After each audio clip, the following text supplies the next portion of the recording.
This is an important day for Canada's workers. Look, we know the world's changing. We know that this decades-long process of our ever closer economic relationship between Canada and the United States has ended. And as a consequence of that, many of our strengths have become our vulnerabilities, particularly in those industries that are most tightly integrated with the United States. Headline, last year, 75% of our exports went to the U.S. 90%, 90% of our lumber exports went to the U.S. 90% of our aluminum exports went to the United States. 90% of our steel exports went there, all bound for a single market that has changed. Overall, for the Canadian economy, we estimate that U.S. tariffs and the uncertainty that they're creating will cost Canadians around 1.8% of GDP. That's about $50 billion lost from our economy, or the equivalent of $1,300 for every Canadian. And this is happening fast. It's a rupture, which means that our economic strategy needs to change dramatically and rapidly. And that change is in Budget 2025, our plan to confront these challenges and emerge even stronger, to move our economy from reliance to resilience, and to give ourselves far more than any foreign nation can ever take away. So these new measures focus on three core objectives. First, to further limit foreign steel imports so as to increase domestic demand for Canadian steel producers. Second, to make it easier to buy and build with Canadian steel and lumber. And third, to invest in workers and businesses so they have the tools and the resources that they need to drive this industrial transformation. So let me start with limiting foreign steel imports to ensure that our steel producers have a bigger share of our market. Doing so will unlock hundreds of millions of dollars in domestic demand for those producers. We will reduce tariff-free steel imports from non-free trade area partners from 50% of 2024 levels, as it is today, to 20% of those levels. This will open up more than $850 million in new domestic demand for Canadian steel. Second, we will reduce tariff-free steel imports from non-CUSMA free trade area partners from 100% of 2024 levels to 75% of those levels, unlocking more than $540 million in additional market access for our producers. We'll impose a global 25% tariff on targeted imported steel derivative products, such as wind towers, prefabricated buildings, fasteners and wires, to grow demand for Canadian-made steel. Those products as a whole represent about a $10 billion market. And we will toughen our broader compliance measures to prevent foreign steel dumping. To do so, the Canadian Border Service Agency will be equipped with a dedicated steel compliance team, enhanced detection of false declarations, and expanded online reporting tools. Our temporary horizontal remission of Canadian tariffs on imports has helped Canadian businesses deal with the early impacts of those tariffs. However, over the longer term, such broad remissions would only hurt Canada's steel sector.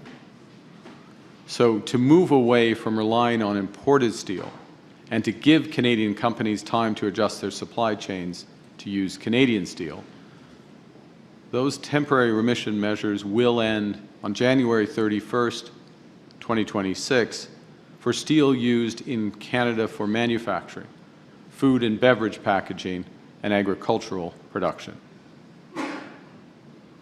Now, the second broad way to drive transformation of our strategic industries is by becoming our own best customer. So we'll build big with Canadian suppliers, investing in roads, bridges, homes, and community centers. A bit later this year, we'll implement that Buy Canadian policy, which will ensure that Canadian materials, including steel and lumber, are prioritized in all contracts over $25 million, and that this applies across federal grants and contribution programs, especially those in infrastructure. To maximize the use of Canadian softwood lumber in housing and infrastructure, we will prioritize shovel-ready multi-year projects that can begin in the next 12 months using, of course, Canadian wood. With a funding allocation of roughly $700 million next year, Build Canada Homes, our new federal home building agency, this alone will create $70 to $140 million of new demand for Canadian wood products and attract private and provincial capital to multiply that impact. In order to build on that, I'm announcing today that we will make it more affordable to transport Canadian steel and lumber across this country by cutting freight rates for transporting steel and lumber interprovincially by 50%. We'll do that through funding directly Canadian National and Canadian Pacific Kansas City Railways. And finally, we will increase protections for Canadian steel and lumber workers and those businesses so they can adapt and seize new opportunities. We'll help employers retain workers by expanding our earlier supports and enhancing our work-sharing programs, increasing income replacement ratios, income replacement benefits from 55% to 70%. We will also provide an additional $500 million to the Business Development Bank of Canada's Softwood Lumber Guarantee Program to ensure that companies have the financing and the credit support that they need to maintain and restructure their operations during this period of transformation. And similarly, we will deploy $500 million in funding under the Large Enterprise Tariff Loan Facility, specifically for softwood lumber firms, the larger ones facing liquidity pressures. We'll make it easier for the forestry sector to access federal support by establishing a single window for applications, a one-stop shop to help companies navigate our broad suite of support programs. And lastly, we will launch a Canadian Forest Sector Transformation Task Force that seeks input and recommendations from provinces, territories, and industry on how to seize new opportunities in softwood lumber and create new growth in the sector. Ces mesures de soutien, jumelées à celles mises en place plus tôt cette année, permettront aux producteurs d'acier canadiens et de bois d'œuvre canadiens de bénéficier d'un accès au marché intérieur représentant des centaines de millions de dollars. En effet, c'est plus de milliards de dollars. Elles créeront de nouvelles possibilités pour les travailleurs à mesure que la demande intérieure augmentera et offriront aux entreprises le soutien dont elles ont besoin pour s'adapter au contexte mondial en pleine évolution. Nous veillons à ce que les entreprises canadiennes du secteur de l'acier et de bois d'œuvre disposent des capitaux, des talents et du temps nécessaires pour acquérir les compétences, les outils et les installations qui leur permettront de contribuer à bâtir une économie canadienne forte. The hundreds of billions of dollars of infrastructure and housing investments that Budget 2025 will unleash will create significant demand for Canadian steel and lumber, as will our new trade and investment partnerships around the world.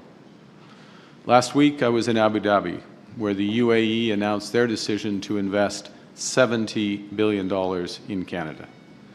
In Johannesburg, for the G20, we launched discussions towards a Canada-South Africa Foreign Investment Promotion and Partnership Agreement that will deepen investment between our two nations.